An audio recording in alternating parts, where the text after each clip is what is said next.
Good evening, family. I hope you're ready, because I'm ready for some universal love, for some sharing love and wisdom, for some astrological insight, for some guidance, to understand what's happening, what's going on with us, as we are coming for the full moon in Leo, squaring Uranus, as we are heading towards Venus, squaring Mars. Mercury comes into Pluto. So much is brewing and cooking. I hope you are ready. Show me your names on the screen. Let me know that you're here with me as we are getting into the vibe. This is a bit of Cosmic Gate in a live concert last year in Los Angeles. A bit of self-lion expression with the people, Leo Aquarius.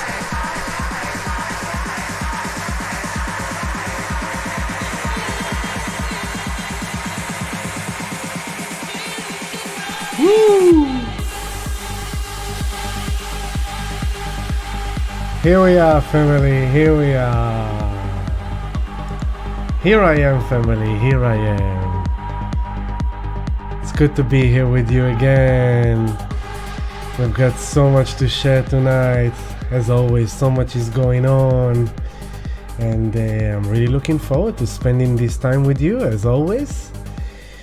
But I would like to start with, again, love and gratitude to our Patreon community, to all our members that are doing this journey together with me.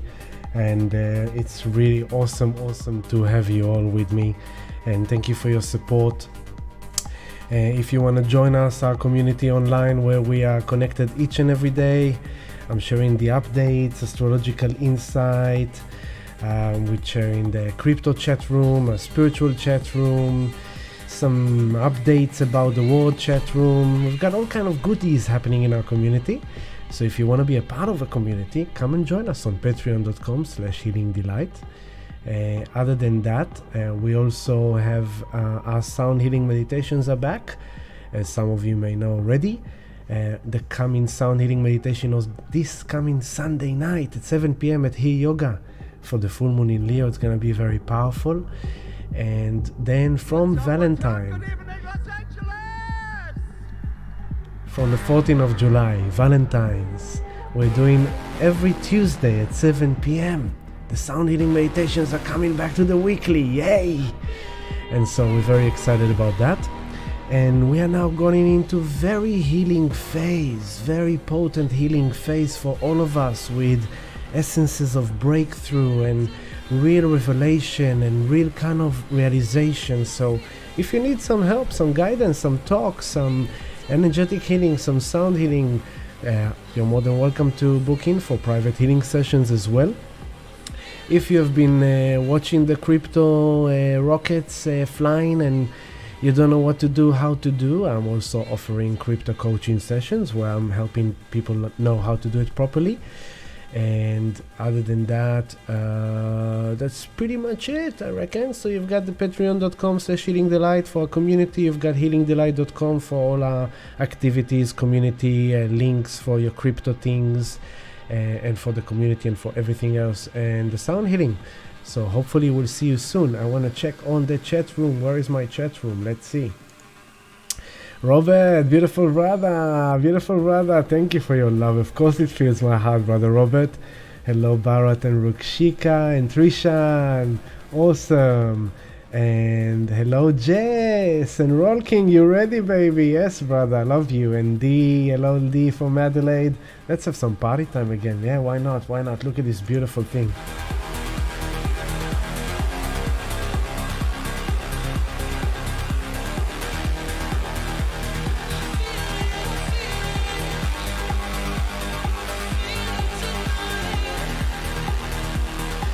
A bit of party, a bit of vibe, you know, but don't worry, I've got the Mahamritanya mantra waiting on the playlist as we say thank you very much to Cosmic Gate for bringing us into our live stream with a bit of electronic. I chose on purpose electronic because of Uranus squaring the full moon, and you know, Uranus is this electronic, futuristic, cosmic electricity, frequency, So I thought, yeah, a bit of electronic music, a bit of vibe, you know. And we've got quite interesting energy. Hello, Erin Rose. Yoo-hoo! Hello, good to have you all here with me. Awesome, so let's get into it, hey? We've got a lot to scan in the sky and to see what's going on over there.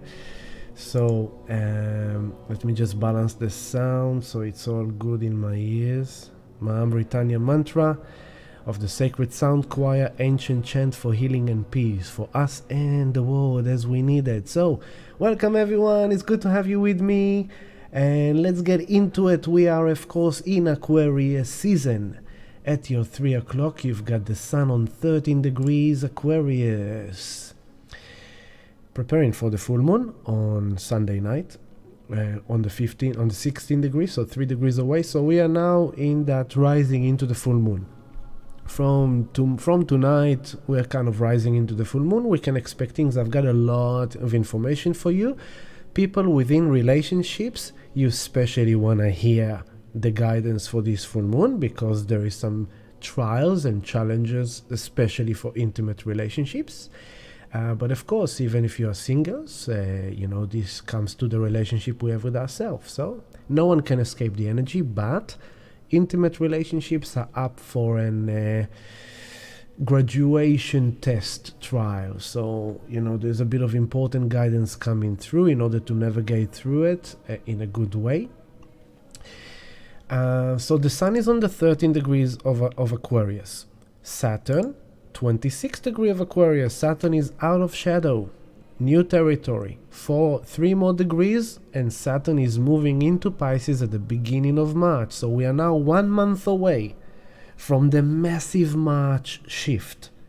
So take February as of course in the big macro way there is more trials and more graduation, but at the current phase you can take February as super important month to pay attention for the healing process, for the inner journey, for your soul evolution, for what's really important, and not to fall down the trap of the temporary, of the ego, of the mind, because there is a super powerful shift coming in March.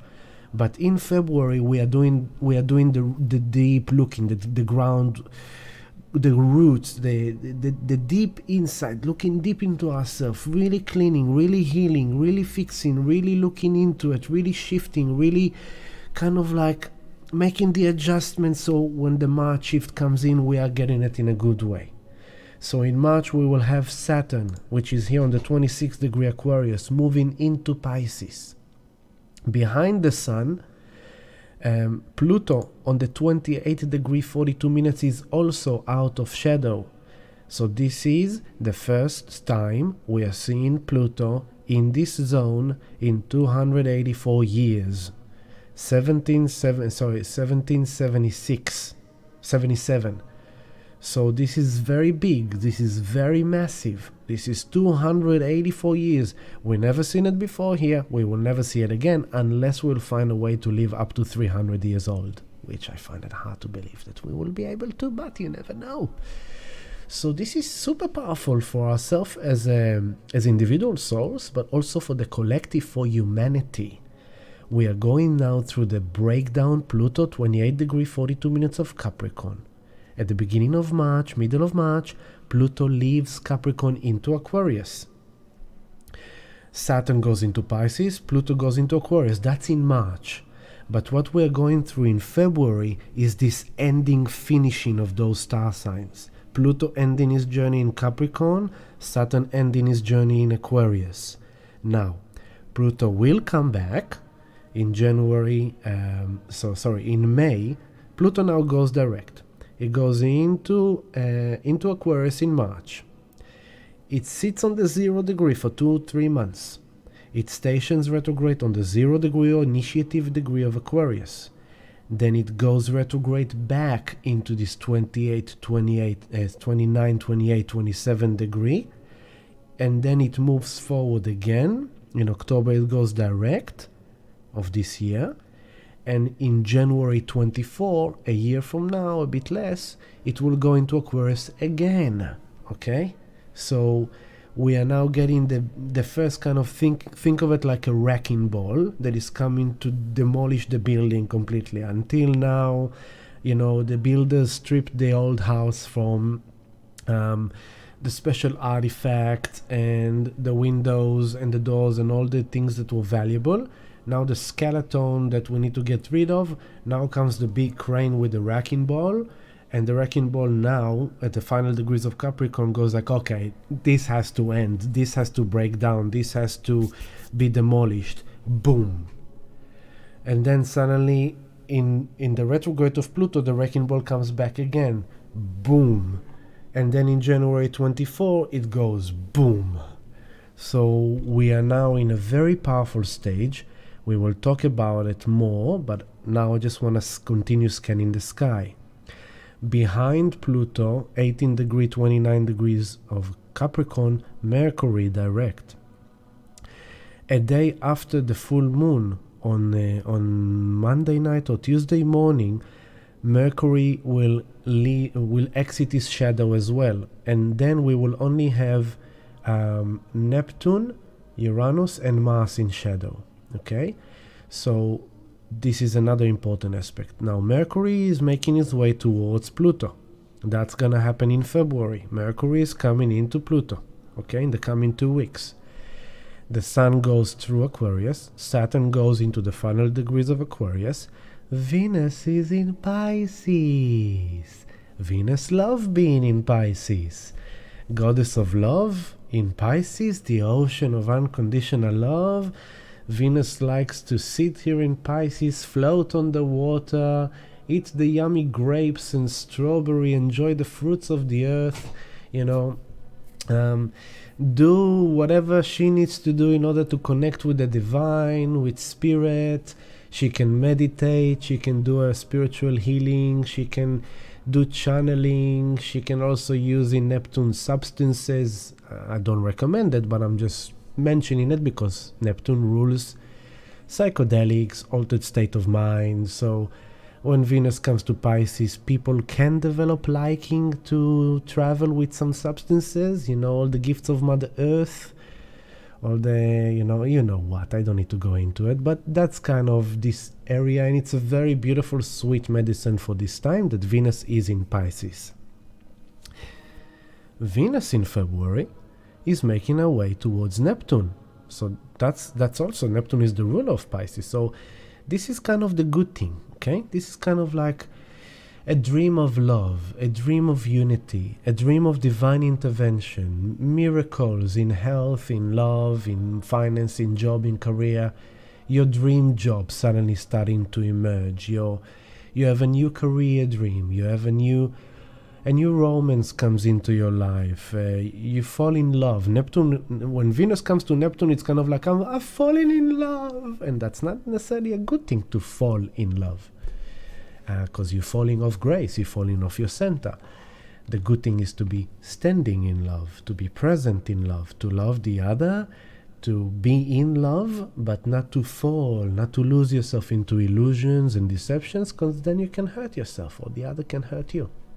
But overall, Venus in Pisces, sweet medicine. Neptune here in Pisces also, 23 degrees. Then we've got Jupiter here on the 6th degree of Aries. Juno was with Jupiter a week and a half ago. That's very special, important. And now on 9th degree, and Chiron on the 12th degree. So, what do we want to pay attention in this coming month especially is Mercury comes into Pluto. As Pluto goes into the end of Capricorn, as Saturn goes into the end of Aquarius, as Venus comes into Neptune, and as Jupiter comes into Chiron.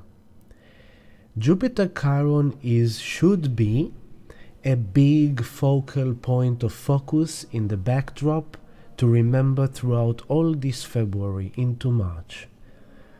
Because Jupiter and Chiron are both the great teachers of the universe. So think about it that, and Juno is in between them. It's interesting. Juno is with Jupiter in Aries. As we did the new moon in Aquarius, which is about the new future, the new people of the future, the new contracts, the new ideas, the reinventing ourselves and innovating our life and innovating ourselves and, disconnecting, detaching from this kind of people and connecting, attaching to this kind of people, or ideas, or new ways of being you as a single person, new ways of being you in relationship with other people. That was the new moon 2 weeks ago, which we are coming into the full moon of it now. So Juno was with Jupiter in Aries, and Juno is the wife of Jupiter. Jupiter is the god of, say, the natural law, the wisdom, higher knowledge, also the gifts and rewards and wisdom and kind of big wisdom, big knowledge, universal, right? Philosophy. And Juno, when Jupiter married Juno, then Juno became the goddess of love, of sacred unions, of sacred marriages, of intimate partnership, if it's business or love or family, those intimate relationships we have in our life. That's Juno. So when Juno came with Jupiter in Aries, which is about the self, it's coming, and it's like it doesn't happen that often. It comes to create this kind of, okay, what is this new contract of love, of union that I want now to initiate for myself? How can I love myself in a new way, better, more in a more rewarding way, in a more abundant way, in a more knowledgeable and wise way by my learnings of the past? And then based on that, how do I want to enter contracts of love with others? What kind of people, if it's intimate partners or friendships or business associates? We have all learned a lot in the last few years, and even in the last 15 years, Pluto in Capricorn, and 12 years since Jupiter was here last time, of the kind of people and the kind of relationship and the kind of partnership and the kind of friendships, marriages, job, boss, colleagues that we don't want anymore. The last few years especially showed us who we are not connecting with anymore. And then that highlights for us, okay, so if now we know that we don't want that anymore, then what do we want? Because that helps me define that which I want from now on. So from now on, I'm no longer willing to deal with or have in my environment, in my circles, this kind of people, that kind of people, that kind of partner, that kind of a friend. No, I don't need that anymore. From now on, I want people that matches Aquarius, Uranus in Taurus, creating revolution in relationships, in family, in friendships, in your home and values and your good feeling, your quality of life. So it's kind of Uranus in Taurus is forcing us all through shocking, sudden changes, lack of stability. The old stability is shaken, so we are being pushed to a new territory, to a new higher frequency. So it's kind of like, okay, we are all becoming a higher frequency version of ourselves. The old self is falling away day by day, week by week, month by month, a year by year in the last decade. The old version of ourself is falling away. It's breaking down in our psyche, in our consciousness, in our perception, in what we believe life is, what we believe marriage is, what we believe relationship is, what we believe job is, money is, bank is, government is. Everything is breaking down because we need to move to a whole new paradigm, the age of Aquarius. So the age of Pisces is breaking down within us, in our own consciousness, in our own perception, and outside of us in the world. That's why we're having so much chaos, so much confusion, so much illusion, so much fogginess, so much truth and untruth, because universe is forcing us to detach and let go of the old way. So now Juno comes with Jupiter and it's like, okay, so based on this new higher frequency that you wish to become, that you wish to be in, what kind of people do you want to have? what kind of marriage or what kind of love or what kind of relationship or what kind with yourself first and then with others as well, what do you want? So that was around the new moon in Aquarius. Now, why am I saying pay attention, keep it in the back of your head throughout all February? We are going through massive closure, ending with the title of healing. Jupiter comes into Chiron. It is Ramdas. Ramdas was a beautiful, God bless his soul. Ramdas was a beautiful, spiritual, wise teacher, meditator, yogi. He helped many, many souls. And Ramdas, you can say, represent kind of Jupiter. He was holding this kind of wisdom, philosophy of life, of the big cosmic picture, of a soul picture. He did it with grace, with love. A lot of people loved him and connected with him because he was really selfless in his devotion of sharing love and wisdom. So think that Ramdas comes to sit with the shaman, with the healer, with the chief, in the tipi of healing. That's Jupiter and Chiron. You're going to a special retreat, and in that retreat you sit with Eckhart Tolle, and you sit with Don Jose, the shaman of the Peruvian Amazon. And you sit and you listen to satsang of Ramdas and Eckhart Tolle. Then you go at night time, you sit for medicine journey with Don Jose for Medicina. And through this time, you go through massive healing realization. You are downloading wisdom, you are downloading knowledge, you are gaining insight that you didn't have before. Being in their presence, being in their vibration, being exposed to their teaching and wisdom, that by itself unlock and open and activate your consciousness to pathways that suddenly reveal things to you, and the medicina that you do and the healing that you do on top of that shifts your vibration, shifts your healing. Now it doesn't mean it's comfortable. It means you're facing some deep pain. That's Chiron.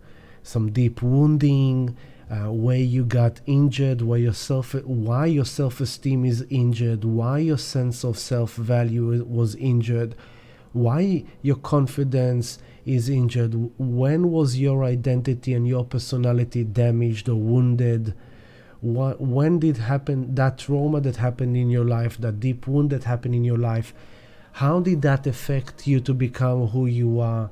Because only when you look into that deep shadow work and understanding how it kind of sabotaged you, how it distorted you, your perception of yourself, which then ultimately manifested as the relationships you had, which then was a reflection of repercussion of traumatic experiences and painful experiences, because it's ultimately your shadow trauma pain body that manifested these partners that could kind of restring them. So the universe wants you to look into those wounds and says, okay, look, that partner is playing that string for you. Can you hear that tone? Can you hear that music? Oh yeah, I don't know if I like it. It's like, good. Can you please listen to it? Because we want to get rid of that. So I hope you understand through all these examples, what I'm trying to give you is this, like, this is such a fantastic time to really do healing work on yourself, to really sit with yourself and through the experiences you have with other people, because it's a full moon in Leo. The sun is in Aquarius and the moon is in Leo. So usually the sun is home in Leo. This is what kind of like what I'm doing now is sun in Leo. Here I am, Ami, expressing myself to you in front of the camera, in the spotlight with the microphone, talking to you, sharing with you, expressing to you. That's Leo. Then you represent the Aquarius, sitting behind these electronic devices, camera, computers, internet, in your home or in your car, listening to it on your screen, on your electronic device. And you represent the Aquarius, the people that receive what Ami doing the Leo right now is giving. This is this full moon in Leo. And so there's more, because this full moon in Leo happens on the 16th degree of Leo Aquarius, and it's squaring Uranus in Taurus. So Uranus here at your 12 o'clock on the 14 degrees is about to move to the 15 degrees, okay? So if I'll move it soon. Uranus 15 degrees, then comes the sun and the moon. The sun will square Uranus on Saturday. So it's important to understand, when we deal with Uranus, we are dealing with sudden, unexpected, shocking events, out of nowhere, surprise. Now, it might be that you will initiate it, that suddenly you have this impulsive, rebellious kind of need to do a change and to walk away or to say something, to do something that will affect others in a kind of like, whoa, where did that come from? What happened to her? What happened to him? Or it could be done to you by others. Someone comes to you and out of nowhere, say something to you, or do something to you, or act in a certain way towards you that leave you a bit shocked, a bit rattled. It's like, what the freak was that? Like, where did that come from? I didn't see that coming. Uranus rules that sudden, shocking, unexpected events. Now, it sounds kind of bad, like sudden, shocking, unexpected trauma. It's traumatic because it's the lightning strike out of nowhere. Cha-chung! Oh my god, I didn't see that. But ultimately, it's because Uranus is also called the Great Awakener. Uranus is the enlightenment, the transcendence, the aha, the epiphany, the out of nowhere something clicks in. Out of nowhere you realize something. So through this nature of Uranus to be this kind of shocking, sudden, unexpected, it wants you to become aware of something in order to awaken you to something that could help you elevate your awareness into a higher state, into a higher level, into a higher frequency. But it happens in kind of a very volatile way. It can happen in a very volatile, rapid way. Now, Uranus is in Taurus. Taurus, we spoke about many times before, it's the place of stability, security, safety, structure. This is my home, this is my job, this is my paycheck, this is my bills. This is my routine. This is where I go. This is how I come back. This is where I do my shopping. This is where my bank is. This is how I use my money. This is how I earn my money. That's Taurus. It's fixed earth. That's the quality of my life. That's my gym. That's my yoga studio. That's my massage therapist. That's my healer. That's what I'm doing. Thank you. Yeah. Uranus comes and is like, oh, your yoga studio just closed down. What? Where am I going to do yoga now? Oh my god, I came to this yoga studio for 5-10 years. Wow, I guess I have to try Aquarius. New place, new people, new community. Okay, instead of being rigid Taurus, stubborn Taurus, no, I'm not gonna do yoga anymore. You have to be flexible. Yoga, very flexible. Go to a new place.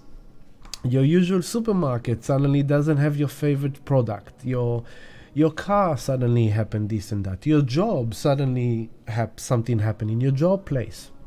Maybe to you, maybe by you. Maybe you decide to leave a job. Maybe the job decided to let you go. There's a lot of people kind of losing jobs in this period of time. And if you are one of them, keep your spirit strong. It's always for a good reason. Don't be a victim of it. Just try to find the innovative solutions. Where is the universe guiding you to go? Implement the changes. Don't fall victim. Don't fall into the South Node in Scorpio. Victim, I've been abandoned, rejected, betrayed, abandoned. Oh, I'm trauma. Oh, that's South Node in Scorpio, which none of us should do. So, if Uranus is in Taurus, destabilizing the stability, shaking the ground, and suddenly we have the sun in Aquarius ruled by Uranus, the moon in Leo, and they are both T-squaring, right? So it's a T-square. It's like if you see, I'll take you to the new moon, to the full moon exactly.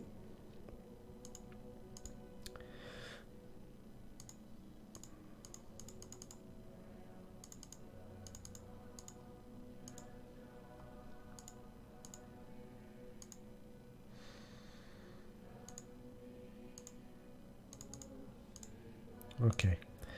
On Monday at 5:28 a.m. Okay, so Sunday night we are going to slip into a full moon. Now, what does that mean? We're gonna have an interesting weekend because it's not just the full moon on on Monday early morning, Sunday late night. It's the leading up to it, so it's like Sunday and Saturday. And from tomorrow, Friday, we're gonna start feeling it. Now, on top of the usual kind of full moon effect, which usually kind of like high tide of emotions or feelings, things coming up to the surface to be released, and so we might have a bit of more intensity. Here is the moon on your 3 o'clock, 16 degrees 40 minutes Leo. In opposition, the sun, 16 degrees 40 minutes Aquarius. And they are both, this direct line, are both squaring Uranus here on the 15 degree and 1 minute. Okay? So the full moon time moment exactly is a degree and 39 minutes away. But leading to the full moon moment, the sun will be squaring Uranus a day before.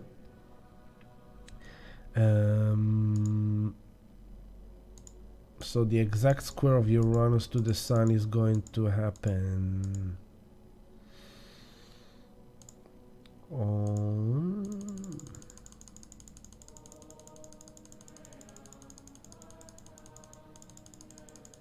now remember, the exact moment is the exact moment, but it's always leading up to it and breaking out of it, and the lead up is the most intense. So the exact square of the sun here at your 12 o'clock, 15 degrees 0 minute of Aquarius, square in 90 degrees to 15 degrees 0 minute of Taurus, it's exactly on Saturday afternoon at 1:43 p.m. So Saturday is kind of like, be aware, you need to have high self-awareness. Because in your dealings with people, right, Uranus is in Taurus, love, with Taurus ruled by Venus, so it's love, relationships. Aquarius is other people, Sun is in Aquarius, Uranus is in Taurus, so other people may be coming into challenges with you, you may be challenging other people. A square is a friction, it's kind of, there's a pressure here that Uranus is coming to kind of create a situation that will release the pressure of the square. So suddenly out of nowhere.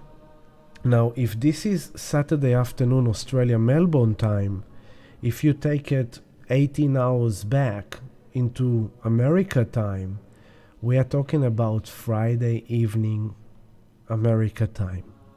Why is that important? Because Uranus in Taurus rules economy and finance.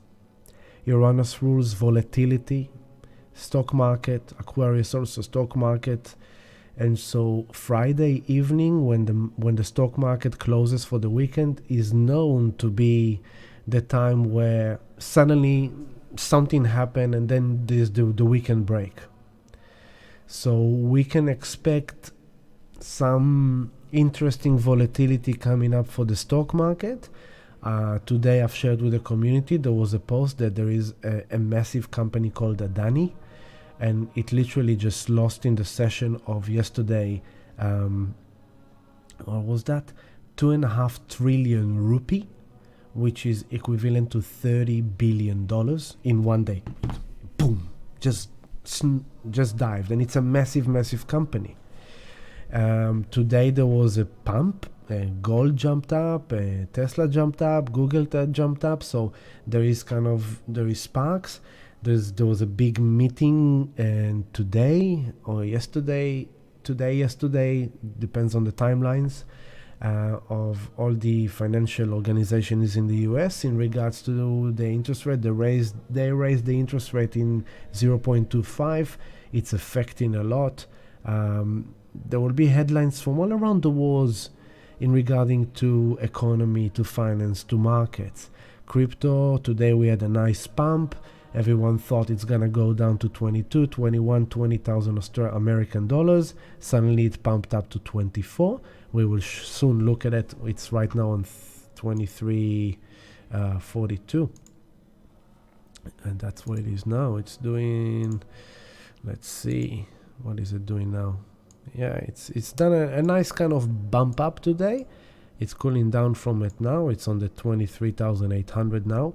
But this was kind of today. It will be interesting to see what tomorrow brings into Saturday, especially with the aspect of this Sun square Uranus. So that was a bit of insight for the economy, for the stock market, for the finance. Remember that what's also interesting is that this 15 degree where Uranus is squaring the Sun, this is where we had the last eclipse in Taurus in November. So we are now, this kind of moon is in the middle point between eclipses. Okay?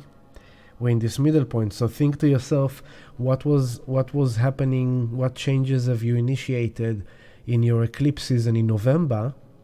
It's coming now to a checkpoint. Okay?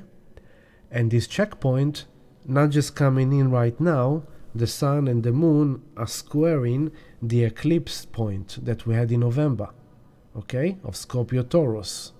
All right, so we had the full moon in Taurus, full moon lunar eclipse in Taurus in November, and then we moved from it, and now comes the sun and the moon to Aquarius Leo, which is the opposition, the 90 degrees to Scorpio Taurus. So this is the middle checkpoint, and not only that, it squares exactly Uranus that is there. So Uranus right now, on this full moon, Uranus will be on the degree of the full moon eclipse in Taurus. Very powerful stuff. And remember, Uranus ultimately is promoting us to break free, to break out, to reinvent ourselves, to innovate ourselves, to go higher, into a higher frequency. It's the alien out of time and space coming and saying, okay, no more here, now you are here, get used to it. But for Taurus, it's not easy to have changes. So, you can take it to the collective, and you can take it with finance and economy, and cryptocurrency comes in, and all this happening. Now, for the younger generation, it's easy to embrace cryptocurrency. For the older generation, it's harder to embrace cryptocurrency. You can bring it into AI. AI is a massive, massive hype right now. If you look on social media, on Twitter, it's all about the chat AI and the art AI, and people literally sitting all day long and just putting different questions into this chat AI, and the chat AI gives them answers, and people tweeting it all day long. And so we are now in a stage where this artificial intelligence is really coming into our physical reality. Uranus in Taurus. Aquarius Uranus is this high-tech technology, futuristic, robotic, out of time and space, out of this world. So now we are kind of celebrating this party time with this artificial intelligence, which can... Today I've seen a tweet of a picture of 4 different images of people in a party, as if that picture was taken in the 80s. And the blurb about that picture was that it was actually created by artificial intelligence. Those people do not actually exist. And it looks fully real. Different people in different states of mind with the alcohol and with partying and stuff. And it was all just created by artificial intelligence. Now, people get excited, right? Some people get excited, some people get afraid. But it is coming into our reality, and it's going to change a lot for us, much more than the internet. Because it will replace so many jobs. It will replace so many things in our society that will no longer be needed, because it just, good luck being a graphic designer competing with an AI that can do the most amazing graphic design in a matter of a few seconds. You just need to tell him, I want to see a flying donkey in deep space, and it gives you this image that he just created in a few seconds. Good luck being a musician. this AI, and I'm saying that as a musician, this AI, you can say, I want you to compose a new symphony for me that will make me feel sad, melancholic, but then will take me into ecstasy of happiness. And I want you to do it on that scale. And it will literally compose a whole musical piece for you. So we are playing now with something that within a few years will bypass us by far. It will be very interesting to see how it unfolds. So this is a bit of kind of what's going on with this full moon, because again, leading to the full moon, we're having from now this building tension. And this building tension is Uranus. The sun comes square Uranus, then the moon. When the sun square Uranus, if you look down below, the moon is in Cancer at home. And so the moon is at home. She wants to feel good, she wants to feel love, she wants to feel connected, she wants to feel emotionally secured. But then the sun in Aquarius, you're dealing with other people, you're dealing with the external world, and Uranus squaring it, and suddenly things happen. Suddenly your partner says something to you that you don't like. Suddenly you say something to your partner that you shouldn't say. Suddenly you decide, you know what, I've been trying to work on this relationship with you for so long, but I'm bored, it's not what I want, I'm not happy, I'm just out of here. And it's not necessarily gonna be the wise thing. For some people, maybe. When Uranus comes into the picture, we are talking about break free or break up. That's why the picture that I gave you for this love stream is that crow with the key opening the cage for that pigeon to fly, right? Now, it doesn't mean that your partner is the cage and you are the pigeon want to fly free. It's you and you. And the crow represents the messenger that goes into the void, into the underworld, to bring something hidden into your awareness so you can break free. So don't just take that concept into, okay, so maybe now I should break up with my partner. No, you should break up with the old wounded self. Remember, as I'm talking about the small little details of this full moon and this coming weekend too, remember what I told you in the background. Jupiter is coming into Chiron. It's a massive healing crisis with enormous healing rewards and benefits. And so it's not the time to Aquarius, Sun in Aquarius, Uranus in Taurus.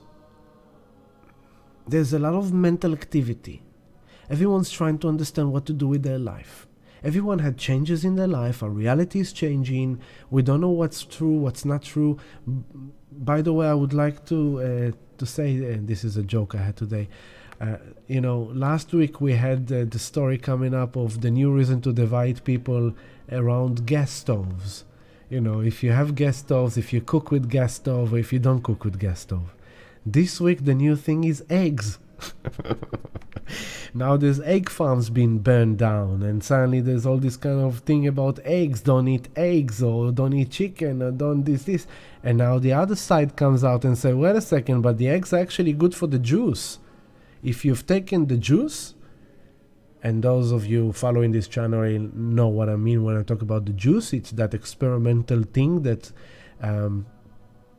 some people created when Saturn squared Uranus in a sudden rushed way, and so the egg yolk, now comes information that the egg yolk is actually breaking down and dismantling the juice. So there's all kind of things, there's more and more reason to divide us and to break us down, and that's what this Leo full moon comes into and say, like, hey, if you go into your head and be opinionated, he thinks like that, I think like that. Aquarius is a place where it's very easy to detach. I'm detaching. I'm disconnected from you. I don't like the way you think. I don't like the way you speak. You know what? You go and duck yourself. Whoa, where did that come from? What's going on with you? What about our friendship? What about our relationship? We know each other for so long. Are you really gonna throw it down the waist because of, a certain thing I said? Yeah, it's just, you're like all these people that suddenly you disassociate from a friend that you like, because you associate the friend with a group of people that you don't know, and you just detaching yourself, and you think that you're gonna be happier, but then you lost a good friend.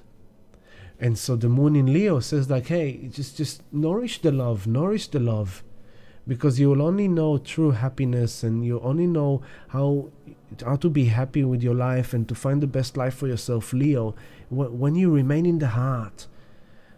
Just choose from place of love, not just from the head, not just from thinking. I want to say hello to the chat room. Hello, Antoinette. Hola, Bella. Hola, hermano Stefan. I miss you too. Good to see your name too, brother. Hello, Jonaline. And hello, Breeze. You're driving home from Footscray. Yay! Sounds good. Just pay attention to the road. Hello, Kylie. And hello, Laura. Long time, Laura. Watching from the start. Okay, awesome. And Alex is here. Yeah, you're feeling it. Yeah, actually, Alex, today you came to my awareness. I was like, I hope Alex will listen to it. Because of, why. I am Kimberly. Hello, Kimberly. Hey, family. Who else with me? Show me your names. It makes me feel so good.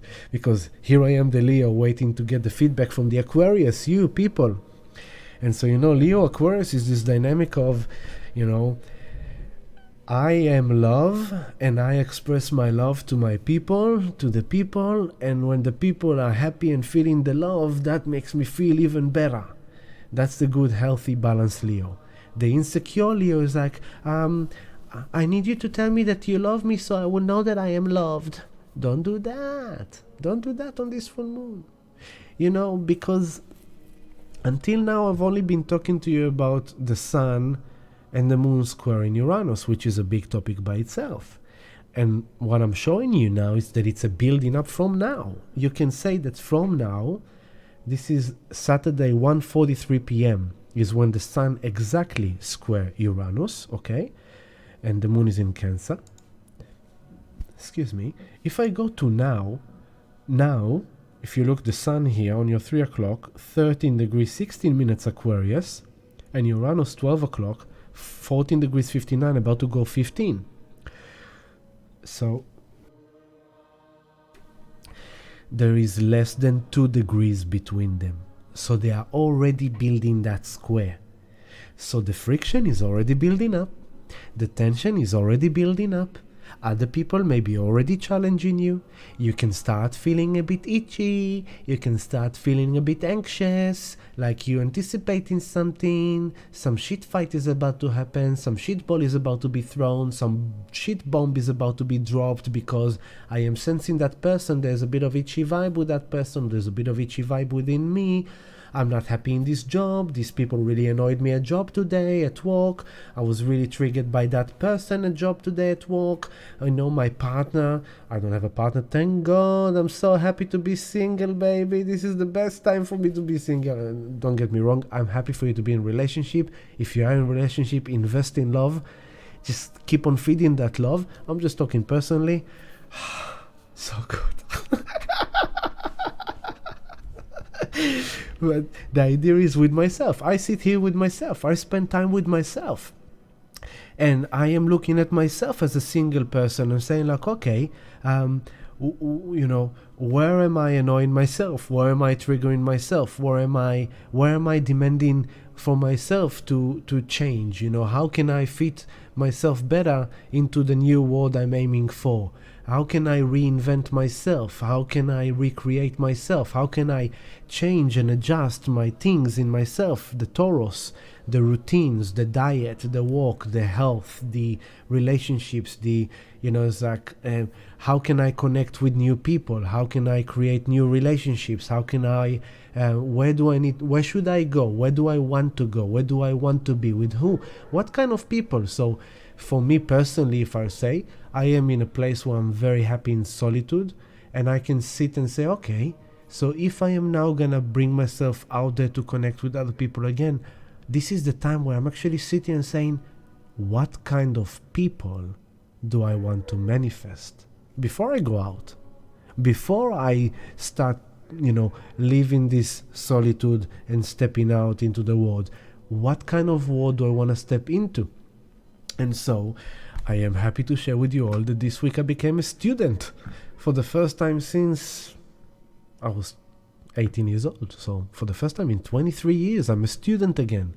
Signed myself to a diploma. You know, it's funny because I told you a lot in the last few months about this Aquarius, about this Uranus. Maybe you want to study something new. And as I always kind of do, and I say, I always practice what I teach. And so I am now officially a student for a diploma in blockchain, which is very exciting and intimidating and exciting at the same time. But here I am pushing myself to study a new field, to learn a new subject of knowledge, to reinvent myself, to kind of upgrade myself. And you know, what is it for you? What is calling you? That's kind of, in general, this energy. So from now, the sun is starting to build a square to Uranus. The crescendo is Saturday afternoon. So what can we do? Be flexible. Don't be rigid. Be flexible, because when you're flexible, surprises happen, shock happens, someone throws something at you, someone says something to you, but you're not reacting from a preset. You're not responding from a preset of your wounded self. You want to end that patterns. You want to end those things. You go like, you know what? I can do better than that this time. What if I will do that this time? What if I will act like that this time? What if I will kind of readjust the way I communicate about that? What if I will look at it from a new angle? Instead of thinking that when she or he says that, that means that, and that makes me feel that, and that's why I respond like that. Jupiter is coming into Chiron. So the people, the external world is triggering things for us that we need to look deep within ourselves. Mercury is coming into Pluto. We are having deep psychological insight into the shadow, into the underworld. Mercury is the messenger of the gods. Mercury is the only planet, the only mythological character that is allowed to go into the underworld and come out. So Mercury is the messenger of the god. He goes to the angelic realm, he's speaking to the angels, then he goes down to the Devic realm, to the Shambhala, and talk to the demons and the shadows, and then he comes back and he's negotiating, he's mitigating between the shadow and the light, between the fear and the love, between the wound and the healing. He's doing that communication. That's why he's the planet that spins the fastest. The story goes that Pluto, which relates to Hades, has kidnapped Persephone and hijacked her into the underworld. Mercury goes down to the underworld to negotiate with Pluto to release Persephone and brings her out of there. That's the mythology of that, okay? So when Mercury is now heading towards Pluto, and if I'll take you through the time and you look down here at your 4 o'clock, Mercury in yellow, Pluto in red, and as we go through, I'll take you a week forward, exactly a week, we'll take another day, and here it is. 8 days from now, here it is exactly. On Saturday, not this Saturday, next Saturday. Next Saturday, early morning, so the night of Friday, early morning Saturday, Mercury will conjunct Pluto. And so we're having a few simultaneous processes happening in the background. Mercury is now coming into Pluto on the 28th degree and 58 minutes, just as Pluto about to go into the 29th degree. So this is kind of like, this shit show has to end. This old, wounded, abused, victim, disempowered, traumatic, this has to end. We have to realize Mercury. We have to understand what is going on here in our deep, in our psyche, in our unconscious, in our subconscious. Why do we attract that? Why do we think like that? Why do we feel like that? How did we lose our power to that? What is this trauma representing us? We have to really understand this. And then comes the communication. Then comes this is fantastic week from now in all this February. Healing, healing, healing. Talk therapy, Mercury and Pluto. This is literally going to your psychiatrist, to your psychologist, to your counselor, to your shaman, to your healer, and sitting and exposing yourself and talking about the unconscious, this shadow, this wound, this deep buried trauma, pain, just really talking it through. Because as you are talking it through and you're having feedback from the therapist, or from, even if you don't have money to go to a therapist, you don't want to go to a therapist, for example, journal, Mercury, journal, express, sit this week, especially next weekend, but from now, journal what is going on, what is happening inside of you, what is these feelings, what is these thoughts, what is this exchange of energy with other people, what is this way you perceive yourself, the way you perceive the world, what is this? Because we want to ultimately heal. At the time that Mercury will be with Pluto, that's next Saturday, the 11th of February, look down here at your 6 o'clock, Juno will be with Chiron. Juno will pass Chiron. So Juno was with Jupiter on the new moon. Then on the full moon, Juno is between Jupiter and Chiron. A week after the full moon, Juno is coming into Chiron. And so there is a real powerful, potent ability and potential to have a deep understanding of our psyche, of our deeply kind of buried stuff, of and our shadows, like what's in the shadows that we can bring into light and transcend. Remember, Uranus is involved in this full moon. It's squaring the full moon eclipse, it's squaring the full moon, and it's on the degree of the full moon eclipse in Taurus that we had in November. So let me just fix the music. Oh, something happened here. Mahamritanya mantra again. So ultimately, all this energy is like breakthrough. Mercury comes into Pluto, deep insight. It could be deep conversation between intimate partners.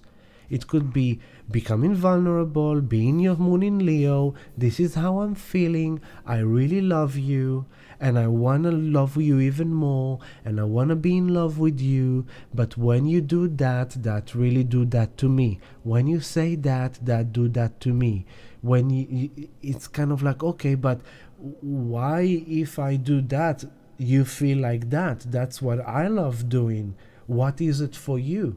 Why are you being triggered? You need to look deep into yourself and understand that.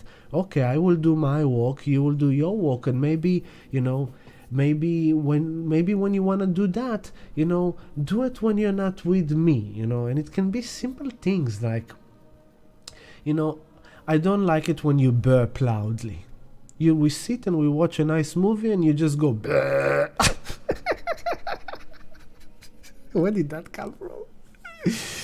Suddenly, it's like, what's the problem? I feel comfortable with you, you are my partner, we've been together for a long time. Suddenly, it's like, wow, but it's not comfortable for me that you burp and fart like Homer Simpson. I wanna, it kind of annoys me, but why is it annoying you? Well, to be honest, my father used to burp and fart when we were sitting, and it always annoyed me. Now we know why it bothers you. Okay, I understand. So it would be really nice if, like, at least if you burp, you kind of just,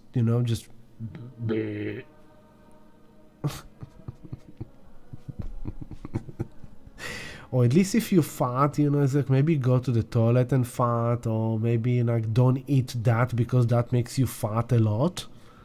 For example, I'm just giving you wild examples here. Huh?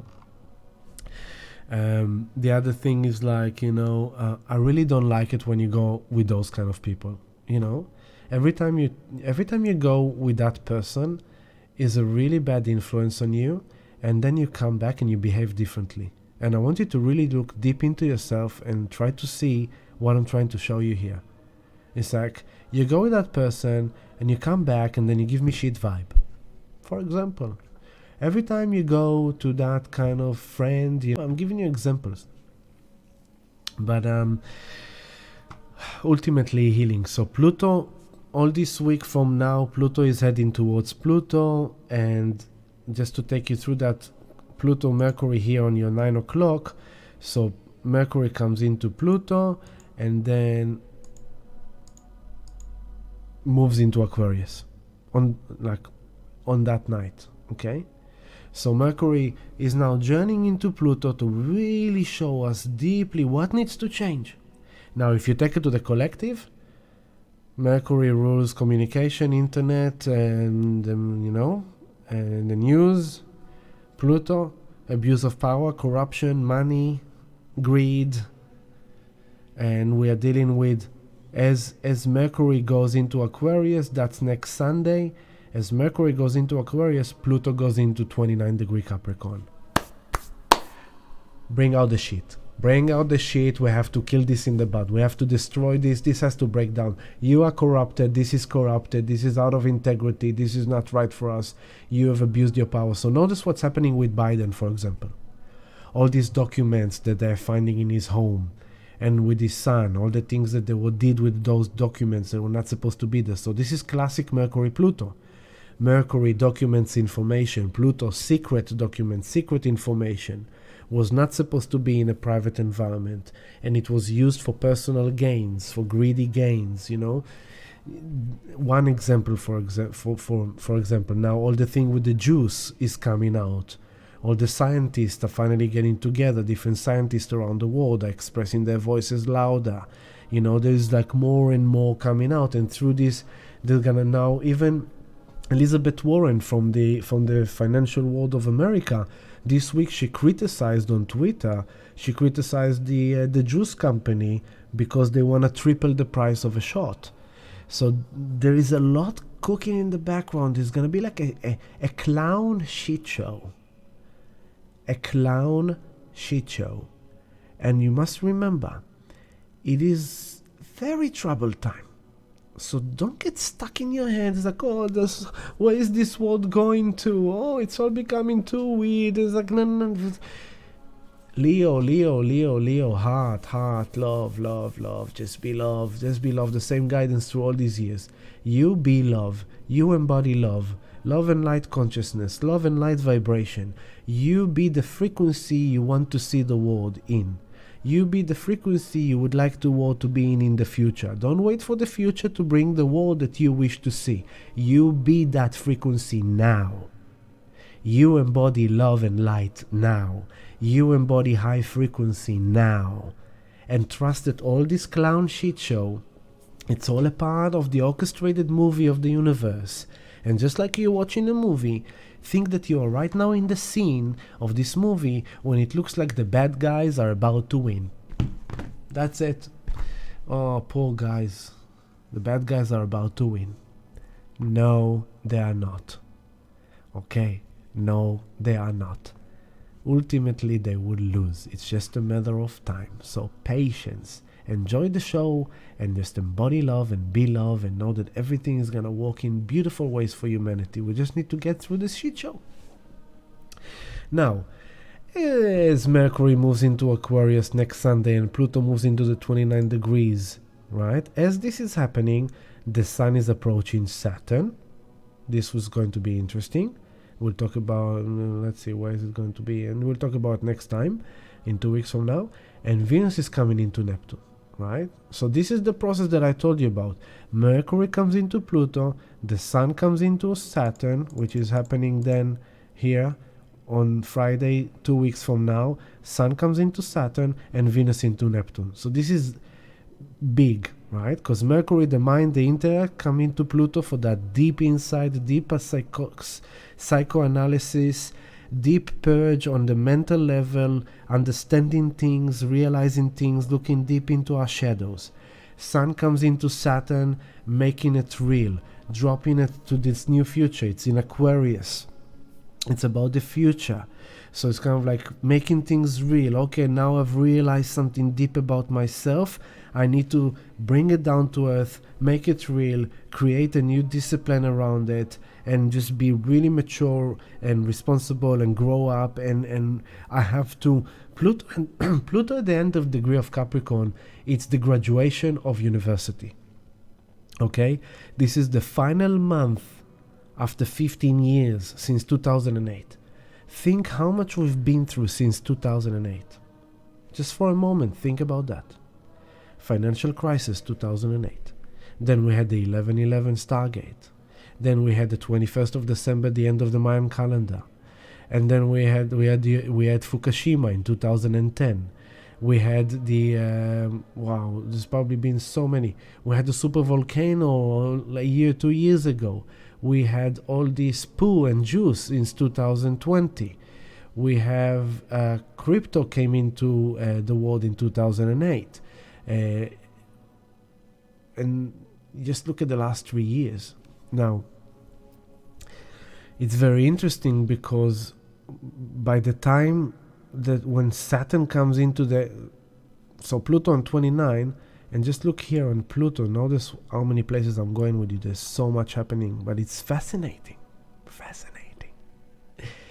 So as Pluto is at the end of Capricorn and Saturn is at the end of Aquarius, they both journeying, like, come on, let's get out of here.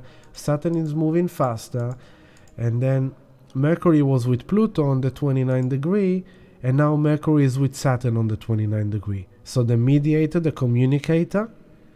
Now, when Saturn hits the 25th, the 29 degree, and Pluto is on the 29 degree, they are finally in 30 degree separation. They are now, from that time, the beginning of March, 3rd of March, from that time, they are finally breaking out of the energy that they have created in 2020. So we are in this crescendo of the dark, control, manipulation, abuse. Seems like it's all going bad and da. But it's and then comes March, and suddenly we're having like massive shifts. Okay, so don't fall down the traps of February. Don't fall down into your kind of like weirdness. No, do the healing walk. Okay. So Mercury comes into Pluto next week, and then at the beginning of March, a month from now, Mercury comes into Saturn. And as the Mercury comes into Saturn, Venus comes into Jupiter. I'm just showing you these things to show you how there's this tick, and it's all kind of happening, building up, and then comes the opening of March. Then comes Mercury goes into Pisces. We're in Pisces season by then.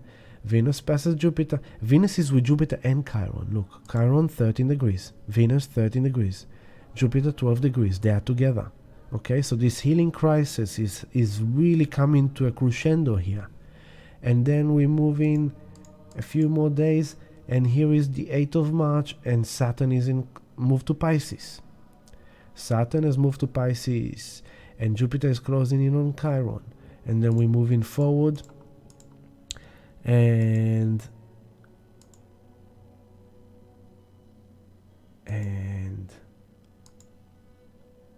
oh, I missed it. There you go. And Jupiter comes into Jupiter Chiron on the 13th of March. Jupiter Chiron. Saturn 0 degree Pisces, Jupiter Chiron together. Now Mercury is with the Sun in Neptune. Mercury is coming after Mercury is with Pluto next week. Then in a month from now, Mercury will be with Saturn. And then by the 13th of March, when Jupiter and Chiron reach that healing kind of boom, Mercury is with the Sun and Neptune. So there is this kind of like healing and love and realization and miracles and divine intervention, and it's happening. It's happening. Wow, amazing healing. Wow, if you're doing that work, right? Pluto is at the end of Capricorn. That's it. It's done. And then what's next? Then comes, bam, the 24th of March. Pluto is in Aquarius. So Pluto Aquarius 0 degree. Saturn will be on the 1st degree. The Sun will pass Neptune already. Okay, this will be Aries. Jupiter will pass Chiron. And suddenly, and Mars will be out of shadow as well. Mars went retrograde on the 25th degree Gemini. So by that time, that's it. It's done. And suddenly, boom. There's like chum chum chum, and look at that party. Look, Taurus, Aries. It's all here. So I'm just showing you a bit of an insight into the future in order to make a bit more sense of why we're going through what we're going through now. I hope it helped you, because this is 24th of March, which is almost 2 months from now, a bit, maybe 5 weeks from now, 7 weeks from now. And in these 7 weeks, I just showed you all this tick, tick, tick, tick, tick, tick, poof. By that time, we're having poof. But until then, we need to face this kind of like final graduation. So I'm going back to now. Pluto at the end of Capricorn. It's graduation ceremony. It's a test of character. It's show me that you really learned. Show me that you really deserve. Show me that you can really show up and really be who you want to be. Uranus in Taurus, raise your vibration, reinvent yourself, reinvent your life. You know, the nodes, Scorpio Taurus, don't be the Scorpio South node. Don't do the victim, I'm abused, I am powerless, I am traumatic, I'm in pain, there's no hope for me, I have no money, I have no work, I have no luck, I have no love, I have no sex, I have no this. Don't do that. Do the Taurus. Find value within yourself. Find value within your ability. Create. Lean on your own resources. Become more self-reliant, more self-resource. Trust in your talent. Trust in your love. Carry your love vibration and build new relationship. Find a new job. Do something if you need a new job, or make your workplace suit you better. You know, invest in love, invest in long-term success. Don't go this weekend and say, you know what, partner, you're freaking boring, I'm going to have an affair because I feel like being rebellious, I want to break free and I want to go and sleep with someone else. I'm not even going to say that to you. I'm going to do it behind the scenes. Mercury with Pluto, deep unconscious desires, shadow, right? And with Uranus, like sudden, like I'm feeling rebellious. I wanna rebel. I wanna go and sleep around because I'm not happy in my relationship. Why? If it's a good relationship, and you take this energy properly, invested in love, look deep within yourself. Mercury with Pluto. Look what you are bringing into the table. Look at your own shadows. Look at your own patterns. Look how you are shitting it. Don't just look at the others and say, they are annoying me, they are doing this to me, No, look, why did I manifest them to do that to me? What in me is attracting that experience? What in me is attracting that kind of people? What's in me that attracted those kind of partners, or those kind of exchanges of energy or sexuality or love or money or business? That's what I need to understand. That's what Mercury offers me with Pluto in the coming week. That's what this Sun and the Moon in a full moon in Leo squaring Uranus is gonna offer me. It's a T-square, so there's a real kind of build-up pressure, and Uranus is blowing the pimple. Uranus is like, so if you do have sudden argument, a sudden fight, or sudden disagreement in a relationship, in your workplace, okay, sometimes it's good to let it out and clear the air, but then find ways to walk around it and to make it better. Reinvent the relationship or the way you are doing your thing in a relationship. Now, just to spice it up even more, and it's already 9:15, just to spice it up even more, so on top of the square that the Sun is building to Uranus, okay, and the Moon will come then later on Sunday night and will be in square to Uranus. On top of that, I'm very thirsty and I didn't bring myself water. On top of that, look at here, 12 o'clock, Mars, 10 degrees Gemini, is finally starting to move a bit faster. Reminding you, Mars has been here for a long time. As I showed you now, only at the end of March, Mars is going to leave Gemini. But Mars has been in Gemini since September. So September, Mars came into Gemini and he walked all the way to the 25th degree. And then he retrograded. And then he went all the way back to the 8th degree. And 2 weeks ago it stationed direct on the 8th degree and now he's on the 10th degree. Now, Mars on the 10th degree of Gemini now is going direct. So in Gemini, Mars, the ego, the warrior, the action. In Gemini, I want that excitement. I want to watch that on Netflix. No, let's watch this. It's like a classic TikTok. It's like, or YouTube Shorts. It's like, oh yeah, that's cool. Okay, next. Oh yeah, that's cool. No, I'll watch that later. Okay, save it for later. Oh, let's read that article. And you read in one phrase. It's like, just a second, I want to see that. Oh, that's interesting. Oh, it's like, oh, maybe I should do that. Oh, it's like, hey, guess what? I want to talk. It's like, oh, just a second, I'll call you back because I have another phone call. Hey, how are you? It's like, that's Mars in Gemini. It's very excited and invigorated and kind of like there is like interest and kind of what's the word I'm searching for? Stimulation, constant need for stimulation, right? So Mars went into Gemini. I'm trying to work out with my planets, your personal environment, it's your communication, it's your job, it's your phone, it's all your internet, your study, your the way you talk, the way you think. Mars comes in there to reassess, to redefine. It goes retrograde. It's like, check into this need to change, we need to change this, we need to change that. Then Mars goes direct. It's like, okay, I'm gonna do this and I'm gonna look into that, so I'm gonna sign myself into that course, I'm gonna study that. Okay, so now that I'm doing that, I'm giving you a clear example from my life, okay? I've decided to sign up for this diploma, okay? So this week I've started this diploma. Okay, so I need now to restructure my timetable. These days for healing session, these days for live stream, these days for sound meditation. I need to organize a study environment. I need to fix my office to become also a good study environment. Fixing the personal environment. Okay, I needed to do fill up that form, and I need to do that form, and I need to fill up that, I need to open account there, and I need to open account there. So I had to open a new email address especially for my study so it doesn't interfere with my other stuff. This is kind of Mars in Gemini, fixing your network, fixing your environment, fixing your connection, your relationship, your communication. So it's all sorted and it's all fixed for this new way you are going into, for this new path. You might have started a new job, so you're starting the new job. Okay, so that's what we are selling, that's how we are selling it, that's the kind of clientele we are looking for. Okay, let's do some research. What's the best places to go for, how we should promote it, how we should market it. Okay, cool. Let's say you want to do your own new online business.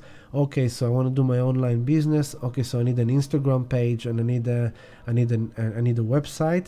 Okay, so I need to contact a website graphic designer. How do I do promotion online? How do I do this? Let's read that article. Let's see that movie. That's Mars in Gemini. In general, okay? Now, as this square between Uranus and the Sun are building up and the full moon, Mars, 10 degree of Gemini, is squaring Venus. Venus in Pisces, remember? The only sweet medicine, kind of the main sweet medicine of this time, like Venus in Pisces, like, oh my god, the world is going down. Oh, now they're saying we can't eat eggs. Oh my god, all these weird people, what do they think? Oh my god, she's still wearing a face mask in the supermarket? People still wearing face mask in the supermarket? Okay, you know what? I need to love them too. I love you too. Bless your heart. You need to wear a face mask. Okay, bless your heart. Wear your face mask. I do think it's a bit ridiculous, but that's my opinion. I'm gonna keep it to myself, but I'm gonna accept you because that's Uranus in Aquarius. We have to accept that we are all different and unique expressions of the divine. And we need to understand that others are others and we are us, and it's okay. We don't have to be like them, but we don't have to reject them and disassociate with them and detach with them because they are them. We know where we belong, we know where we don't belong, but we also need to accept them. We need love in this world. So don't let this time, after all these 3 years of constant propaganda, of division, constantly trying to divide us, to kind of separate us by different beliefs and faith and ideology and philosophy and who you follow on Twitter or YouTube or Instagram and your news media outlet. Everyone's alienating everyone. Aquarius, Uranus, alienation. Oh my God, he thinks like that. Poof, delete, block. Everyone's alienating, everyone's separating, everyone's segregating, everyone detaching and disassociating. And it's kind of like, can we please remember that we are a family of humanity? We are freaking different for a reason. If we were all the same, it would have been freaking boring. I don't want to have the entire world like me. Otherwise, what's the point? If everyone's like me, we're all fucked.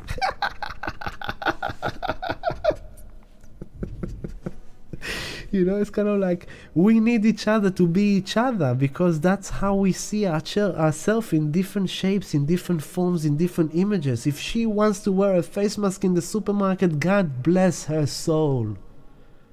We will give her love and compassion, not judgment, criticism, and hatred, because that's what the dark forces want. If they wanted to take the juice, God bless their soul. Give them love and compassion, because that's what they chose. If you decide to eat egg yolks, eat your bloody egg yolks and let them not eat the bloody yolks. If they want to eat the bugs, let them eat the bugs while I'm eating my freaking steak with a smile on my face. So, if they want to be transgenders, go be transgenders. If you want to be gay or lesbian, be gay, lesbian. Leave me alone. You be you, I be me, and we are all one big family. But let's not criticize each other. Let's not put down each other. And sometimes it's hard. Sometimes the differences are extremes. And then what that creates is a friction for us to look at ourselves. Oh, why did I reacted like that to that person? Why did I judge that person like that? Why did I feel like that about that person? It doesn't mean it's wrong or right. I just want to understand that, because it's going to reveal something to me that I can walk within myself.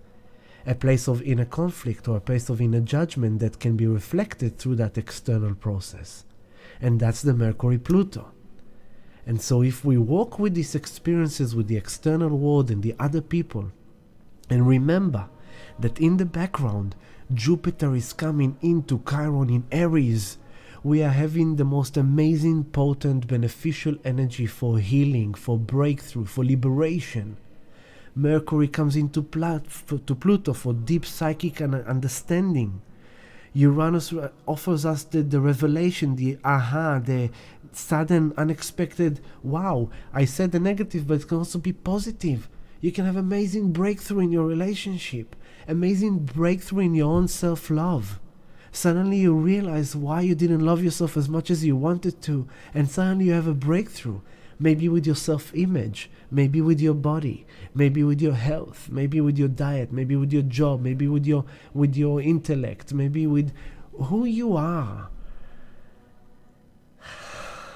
Pluto is in end of Capricorn. This shit show must end. This corruption of the soul, this abuse of power, abuse of money, abuse of sex, it has to end. And it's bring it first into you. You look into you and realize, how can I look deep into myself more and sit with myself more and realize who I really am before this trauma and pain and this and that shaped me and formed me? And how can I restructure it, readjust it, redefine it? How can I give myself a bit more space for innovation, to be more flexible with myself, to see, why am I searching a way out from this relationship, fantasizing, Venus comes into Neptune, fantasizing that if I will go into that kind of man or that woman, people that have an affair, we're not judging them. They're not happy in the usual situation. The relationship became stagnant. it's not really adjusting, it's not really fixing, but they're holding on to it in order to keep the stability and the safety and the structure going, if it's for money, if it's for kids, if it's for whatever. But in themselves there's this deep desire for passionate sex, for deep connection, for love and happiness that you remember from the beginning. So then it's easy to go on Tinder or on any of those apps, or meet someone in the street that suddenly comes to you in the right time, in the right way, and suddenly you swing off your feet, and suddenly your mind goes like, oh my god, I'm fantasizing about that person. I really want, I don't know why, but I'm suddenly really, hey, would you like to meet for a coffee? And suddenly you're starting an affair. It gives you the excitement. So that's kind of Uranus, kind of go for the rush, for the excitement. You do that kind of rebellious thing, and you do the thing that you not usually do, and you think that you'll be happy there, but it's short term. It's very short term. It could be more rewarding in the long term. It's like people go and buy shit coins in crypto. Why? Because they say, if I buy shit coin, it goes like 100x or 50x, I'll make a jackpot and I'm a genius. And then they get wrecked because they get pump and dump coins. They go up, poof.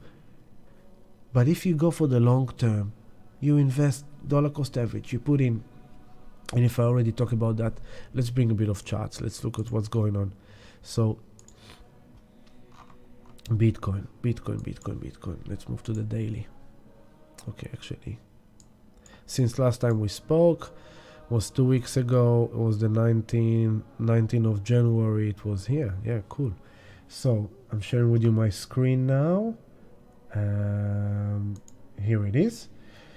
So here is the 1 hour chart of Bitcoin. Around here, this is the 19th of January. This is where we spoke last time. We spoke around here. So we had a cool down and then up, and now today we had this bump. It's like we went down. People thought we were gonna crash down to the 20k, to this region, but suddenly we pumped. Now there is a potential we're going all the way up to 28.30 and then correcting down. There is a potential we will correct down with all this volatility coming up to the market. We don't know with Uranus. It's the unexpected, so we don't know what to expect. It could be on a positive way. Suddenly Bitcoin is shooting up to the 21k. Nobody expected it. It could be that everyone's expecting it to go up and suddenly Bitcoin is dumping down to the 20k, right? So this is the 1 hour chart. If we zoom out to the daily, this is the daily chart. Okay, so as you can see, the daily, it's always good to zoom out to get the big picture. And so, you know, we went up to the 69k's, and then since November of 21 we went down, we've bottomed, we've flattened. Now as you can see, if you watch the EMA lines, those colorful lines, you can see like when you think it's dipping like that, right? But when you see how it's actually flattening. Okay, it's flattening, and now this is a change of a trend because the lines have now bumped up. And so if things work basically in the way that it could work, then we could easily go to the 28k. As you can see, these white lines I marked, we could then correct down back to the 24k, which if you look at this line,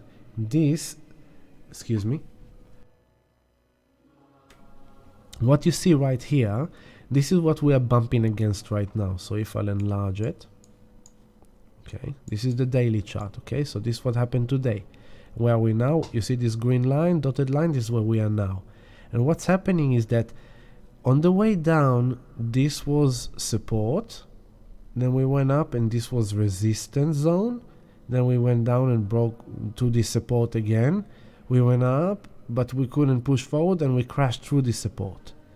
Now that we're going up, this line here, okay, that was support, was our resistance. That's why we kind of we slowed down here, because we came up to here, which is this area, and we bump against this resistance. We cool down, we gain momentum, and we blasted through it to the next phase. So now we're handling this blanket here. All right, so, and it goes further back, because if we go back, you see how this green line goes to here, okay? And so the game is that every time you have this congested area of up and down, it becomes area of resistance. On the way up, it's resistance. On the way down, it's support. So because it was resistance here, on the way up, it was support when we came down here. You see how much support? Now, we broke through that very nice volatile breakup, very promising. Okay, if we go up to here, we need to break through this. We're trying to break through this resistance. If we break through this, we're going up to here, and what do we face? We face this resistance here and this resistance here. Okay, that's why this line is in the area of 28. So 28 to 30. As you can see also the orange line, it hits the Fibonacci sequence. The 382 Fibonacci sits on $28,695 US dollars. And so it could be that this volatility of this bull wave is gonna take us up to here, and then we're gonna have a correction, which then will give us, we hit the resistance, we go down for correction, and we blast up. Here we're gonna have a good resistance as well in the area of 32. I see it minimum we're going to the 40. I mean, as I said it before, minimum 40, potential maximum 60. So even maybe 60, maybe 63, maybe 65, 63, around this area, maybe. Real bullish, really bullish, but for now the humble target is the 40 to 60. Okay, so as you see this white line that I've marked, and this is the daily. If I zoom out to the weekly, okay, so what do we follow in the fractal? You can see 2017 up, 2018 down, 19, and then here from 2019 we kind of went up for a recovery bull wave, and then we cooled down, and here is March 2020, the big poo, Pluto and Saturn conjunction. Interesting to the astrology of now. They're breaking out in end of March, April, they're breaking out. And then here was the halving, and then we went to a bull. So if we follow the same fractal that here reaches this zone of the previous bull, then we're looking at around this zone as well to be parallel. So let's say the humble one of this white line will be to go here, okay, which is around the 48, 50,000, maybe 52, around here, okay, around here, yeah, around 50, around 50,000, 52,000, okay. That will be a possible scenario. The humble up to here, 40. The possible here, and oh, there's a real storm outside, and the real bullish is up there. That's Bitcoin, right? So always zoom out to understand, and you think like, oh, there's no way it's going down to 10K. There's no 10K coming, baby. You can keep on waiting till tomorrow. But then if you zoom out, you realize we've only just started the party, baby. You know, 2024, 2025. Are you ready for the 100K Bitcoin? Yeah, I am. You know, and then if we go into 2030, for example, 2030, you know, are you ready for 2030? Here is 2030. Are you ready for $1 million Bitcoin? So all this big 69 to this, you see, and it's like, oh no, I bought in 60 and it went down to this. You realize in the big picture, it's like take 10 years from now, and like, and of course, this is as always not a financial advice. I'm not a financial advisor. I'm just sharing with you the love and what I see and what I know. So based on this, you can see we are really just at the beginning. Bitcoin is only 14 years old. It's very, very young. So don't worry about kind of going down 1,000, 2,000, 5,000, 10,000. It's more about dollar cost average for the long term. Okay, so this is part of the astrology. I'm looking at you right now, just a second. Don't go into all these things with Scorpio. Quick fix, Scorpio. I want to have sex now. I want to have orgasm now. I want to go to the casino and earn money now. I want to buy a shitcoin and make 50x in 2 weeks, and that's it now. No. Long term. Taurus. Long term. Gold, silver, Bitcoin, Ethereum, Cardano, Theta. Long term.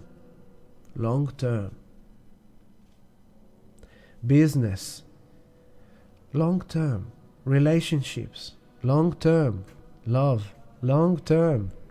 Don't go into love relationship expecting to be always amazing, always fantasizing. And if it's not, suddenly has a bad week or a bad month, and you don't believe in that love, and you ditch it like Uber Eats, Uber love, Don't do that. Patience. Invest in love. Invest. Do the work, and look. Use your love relationship to look into yourself, to understand what it shows you about yourself. Now, back to the chart. Let me take you, I just said theta. Let's look at theta, Theta, beautiful. Deep correction. Again, bump. How high will we go? I don't know. But if it follows Bitcoin footsteps, we could see ourselves coming back up to the $12 or the $10. The 618 Fibonacci is usually kind of a zone that retracements like to go back to. So that's on $10 US. That would be lovely. The thing is to, if you look at fractal of the past, I look at these fractals, and as you can see here, we bottomed, we moved sideways, and suddenly within look, this is the 16th of April until the 27th of May, 6 weeks. In 6 weeks, it went like boom, massive. After kind of sideways, down. That was the beginning of theta. Okay, so in March, theta is gonna be 4 years old only. Started in March 2019. So where are we in the fractal? Are we here? We've done this, and now we've come down. And if this is where we are in the fractal, so are we gonna now do this and go double top with theta and then cool down into a new high of like $50, $70? That's one possible scenario. That's what I'm saying. If you look at this, gotta make it higher. We went up $16. We crashed down to 70 cents, and now are we going like double top? You see how easy it is to do that when you look at the past? Or over here, 3 cents, 3.5 cents, went all the way up to 59 cents. That's like 10, 17, 18x in a matter of 6 weeks. So crypto is very volatile, and you can win with it, you can lose with it. You just need to be smart.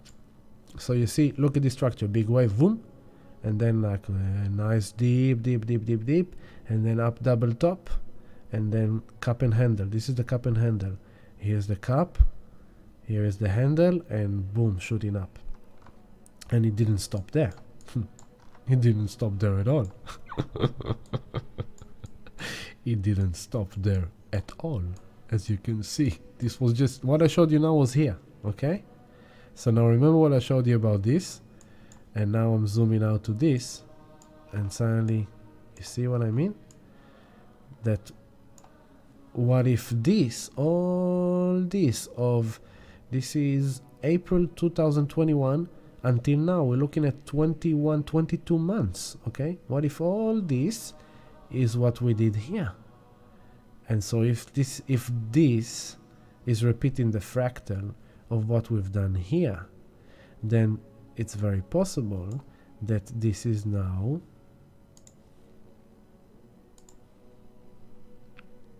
going here, double top. Not August. Now, as you saw, as I showed you before in here, as it was very volatile because it dipped. So you see, it dipped, flattened. Now, if it's 6 weeks, where are we taking it 6 weeks? We are now 6 weeks from now is we are now at Feb, so you can take kind of, and let's say beginning of April here. Everything is possible in crypto, but you never know. You always go humble. Humble target is here. This is the humble target. Okay, that's very easy to achieve. $4.30 US. Very easy to achieve. Humble target. Then medium target is around here, 684. Okay, and then the Fibonacci. You can see the Fibonacci. But I took the Fibonacci from this bottom to the top. but we can take it to this bottom. It will be slightly different, but it'll be similar, around similar. So you're looking at this kind of range, like 430, then 650, 830, $10, 1250, and then double top. Okay, so those are the potentials. We will need to see with the time how it evolves, but anything can happen in crypto. So this will be humble target of theta. This will be achievable target of theta, the 650 to 7 zone. That will be a 10x from the bottom. And then the kind of bullish target will be, I will say, anywhere between $10 and $12 will be a bullish good target. Unless, you know, we're just doing what we did here. We're doing like, if we're doing now what we've done here, then that means we're going like double top, and then we're kind of creating the handle, going down here to the handle, and then from here we're going up to the, oops, that wasn't supposed to be here. From here we can go up.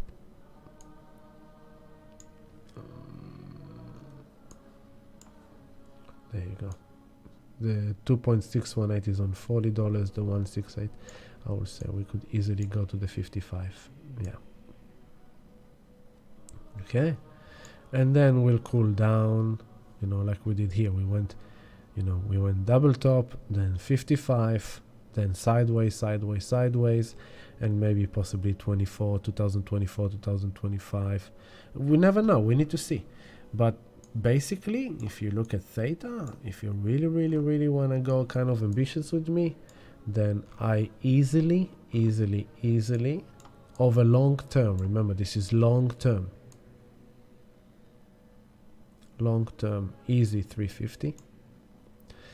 If we kind of go really kind of super bullish, mega bullish, theta has the potential of going way above $1,000. This is a 3,000. So as you can see, suddenly it's like, oh, what is this? Nothing, right? But this is kind of humongously bullish. Okay, let's go humble bullish first. Let's go first 350. Okay, so you see how suddenly when you zoom out, it suddenly becomes very kind of like perspective. You know, look how small it is now when you zoom out to those kind of targets of future long term. So it's how you visualize your long term. That's how you ignore the temporary noise. And same thing for your personal life in this time.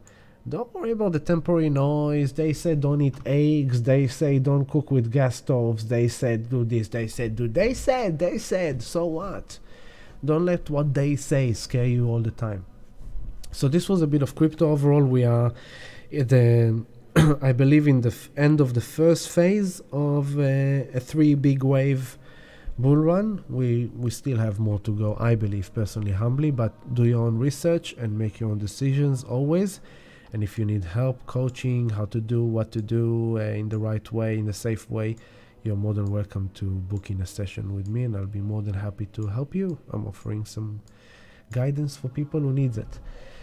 So back to the astrology, the Venus on top of the full moon square in Uranus, we have in Venus square Mars. And this is the battle of the sexes. Now, if we focus just on Venus and Mars, but I'm gonna leave you for a moment with a beautiful cosmic gate at that festival, because my mouth is so dry I have to bring a glass of water. So give me a sec, enjoy the music for a minute. Okay, here it is. Oh wait, I need to put my Amritanya mantra down first. There we go. Oops. Here is a bit of vibe, a bit of electronic vibe. Well, I'll take you to the beginning. Okay, here it is. I'll be.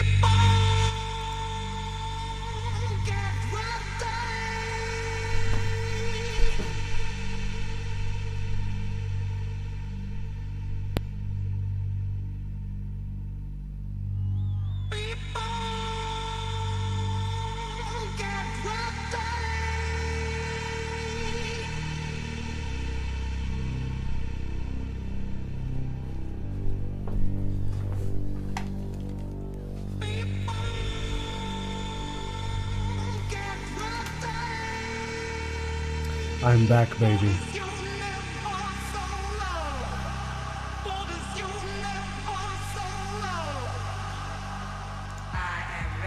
I'm ready. Universal love sounds good. So, Venus square Mars, the battle of the sexes. This is an interesting point to kind of focus on. Ma'am Ritanya Mantra is back with us. Okay. So, Venus and Mars conjuncted. Take you a year back. Almost a year ago.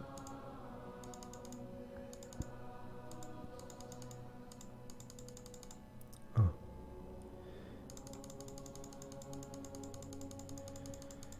No, it was, yeah, there we go. Okay.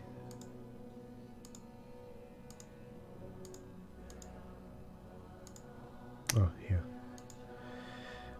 February, 16th of February 2022. Venus and Mars conjuncted in Capricorn, here, on the 16th degree of Capricorn. Oh, interesting. 16th degree Capricorn. Now, this full moon is in 15th degree Aquarius. It's a lot of in the middle degrees. Very interesting. So, 16th degree of Capricorn, okay? And then I'm going to take you months forward. And Venus passed Mars. They traveled together for a long time. They traveled together into Pisces. Oh, there was another thing. Yeah. So, where was it? As you can see down here, 6 o'clock, together in Capricorn, 16 degree. And then I'm going to take it weeks forward.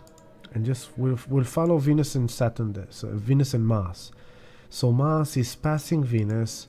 And then Venus is passing Mars. They're playing together there, they're traveling, then Venus is breaking apart, and then they're kind of chasing each other. Venus is moving forward. Okay, Venus is moving forward, Venus is moving forward. Then they have their opposition.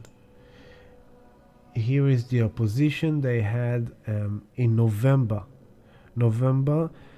They opposed each other. Okay, so they conjuncted, initiated something new. What month did I say it was? My God, suddenly I kind of lost it. Where was that? June, May.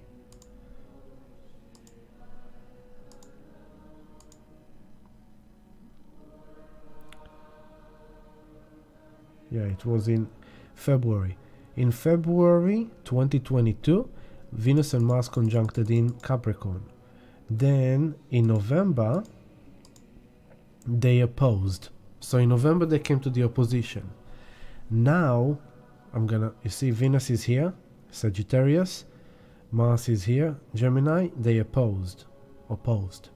Now, they are squaring. Now Venus is squaring Mars. Mars is moving slow, Venus is moving fast. And this is the 270 degrees square. So they conjuncted, then Venus moved forward, first square, then November came the opposition, and here we are now in February and the third square. And the third square is this kind of like, there's a challenge that is offering that breakthrough, the liberation. And so Venus and Mars conjuncted in Capricorn, which is kind of where we are restricted, force, like external authorities, father figure, male figure, kind of masculine characters that may be restricting us. I'm taking myself to February 2022. I can definitely relate to it. I was in the, actually, I won't even say anything at the moment, but Capricorn, the law and order, the courts, the legalities, the agreements, the lawyers, the judges, the authorities, the government, the institution, Venus and Mars, the sexes were there, like doing something, okay? Now, then they opposed in November. In November, there was a shift, they opposed. Now comes the third square, it's like this challenging friction is the breaking free, because we are now doing the ending cycle of it.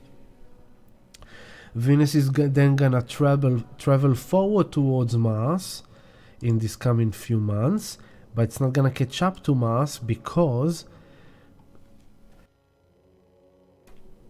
Venus is gonna go retrograde in July.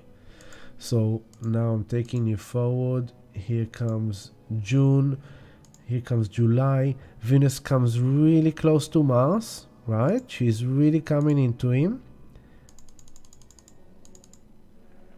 Mars moves into Scorpio. Mars moves into Virgo. Is getting further away because Venus is slowing down. But the closest they were is 3 degrees. They get to like 3 degrees here in end of June, beginning of July. Venus is getting really close to Mars. She's like, I'm finally coming to start something new with you in Leo. It's like, yay! But then Mars is like, no. You really need to look into your royal self. I'm taking you into the future. You need to look at your royal self. I'm moving forward, you go retrograde. There you go. Venus go retrograde on the 28 degree Leo. That's coming in July.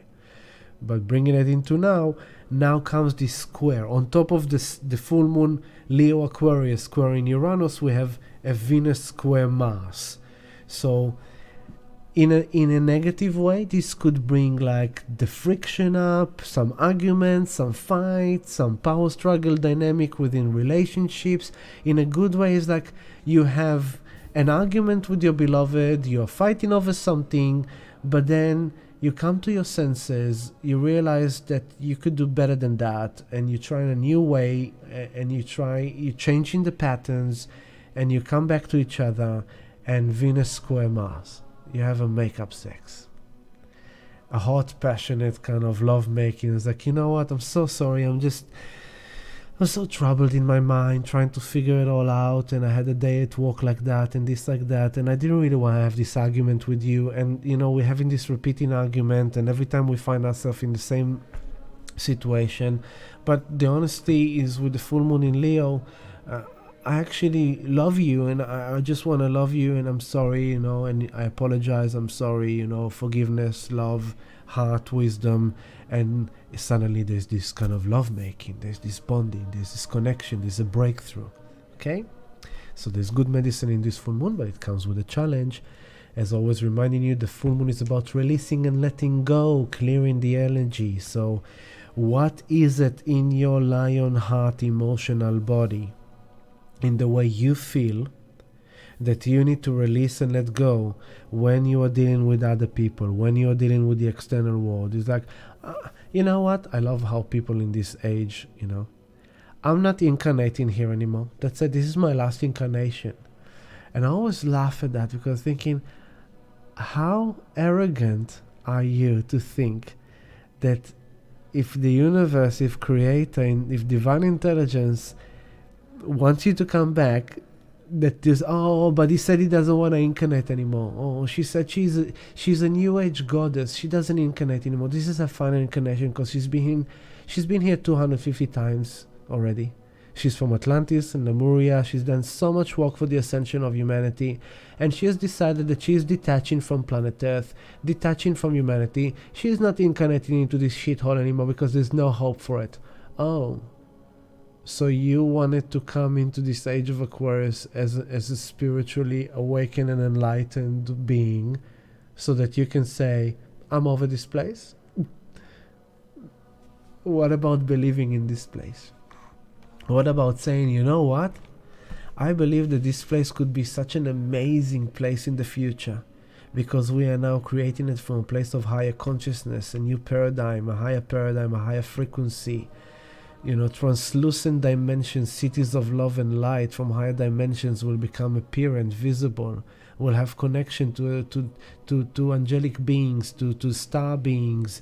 We'll have such an advanced technology, longevity, health solutions, food solutions, Mother Earth solutions. Our telepathic communication will enhance. All our psychic gifts will be not fully, but more activated, and more being able to tap into. We'll be able to communicate with the dolphins. We'll be able to to communicate with each other through telepathy. We'll be able to be in a vibration of love that we never thought even possible and experienced before. We will have this amazing, through artificial intelligence, through robotics, through computers. There is the shadow side, but there is the good side. We'll be able to travel through space. We'll be able to do amazing things for humanity, for this planet. I mean, we have to be inspired a bit about the future and realize that there is more than what you just think. We are so limited. And so what about saying, you know what? I can't wait to incarnate on this planet in a much better reality, for example. But you choose you do you. I'm just saying it's a bit ridiculous that people think that, I don't know. I find it entertaining. I'm not incarnating anymore. That's it. That's my last time. I was like, oh, okay, cool. Whatever you say. All right. So it's 9:55. I hope I entertained everyone, and I hope you enjoyed all this love stream, which was so filled with so many things. With a unique structure. I'm looking back into this live stream, and I'm seeing like how it symbolizes this energy as well. It's kind of like so much is happening and we're trying to make sense of it all, and it's all kind of mumble jumble of many things that are happening at once, and I just try to make it as simple, as clear as possible for you, zooming you out, showing you the big picture, making you understand that February is an important month to do the inner work, to do the healing work, to journal, to pay attention to what's happening inside of you, in your conversation, in your thoughts. Journal, write down, and when you are with other people, find flexible ways, innovative ways to navigate through this energy. If you're in an intimate relationship that is worthwhile your love and attention, then be aware, be flexible, have higher self-awareness. And when the unexpected happens, just accept it. That's the thing. Accept the unaccepted. And then there's no friction. It's just like, oh yeah. The good thing about astrology that I feel personally in my life is that, when I know this energy is like when other people's behave in a funny way, especially people that I know that they're going to behave in a funny way, I already predict it. I already anticipate it. So it's like when it happens, like, oh yeah, that was pretty obvious. Cool. I'm ready for it. I'm kind of more ready for it because I have this higher awareness towards it. I have this higher knowledge and understanding towards it. So, with Venus square Mars, you can really do the work. You can really kind of make the effort and just take a break. Make the effort, take a break. Uranus effect on this full moon, nervous system activity, kind of restlessness. Drink lots of water, ground yourself, breathing, be in nature. And just kind of balance yourself, if you have like tissue salt for your nervous system or all kind of remedy, bush essences stuff. So, Christina, thank you. And thank you everyone for joining me. I really enjoyed spending time with you. And join us on this full moon sound healing meditation on Sunday 7 p.m. at Hey Yoga. Join us on Patreon, support this work. This is how you can support me. And that's it, that's it. Wishing you all the best. Happy full moon, healing full moon. Be patient with the world. Be positive about the world. Be in love vibration. That's it. Let's go into music to end this session. Love and light to everyone. Love yourself. Peace.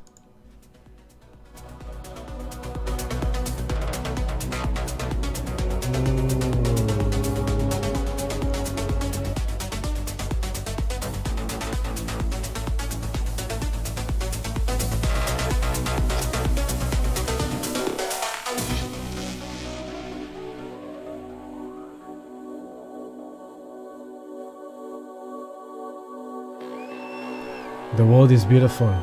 We are beautiful when we're in a big party with the music. We all dance as one. All the differences are gone. All the separation is gone. The music unites us. The sound unites us. It doesn't hurt me. Do you wanna feel how it feels?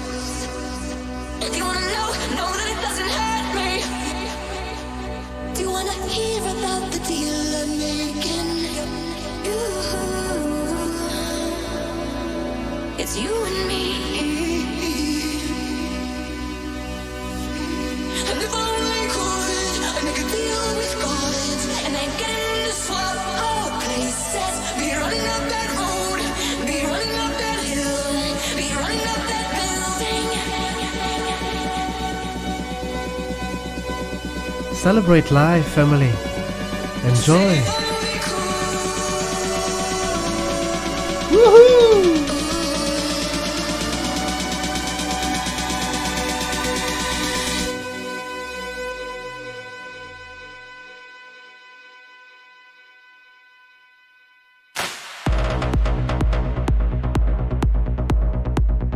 Ay, ay, ay, ay, ay. Party time. Love you, family.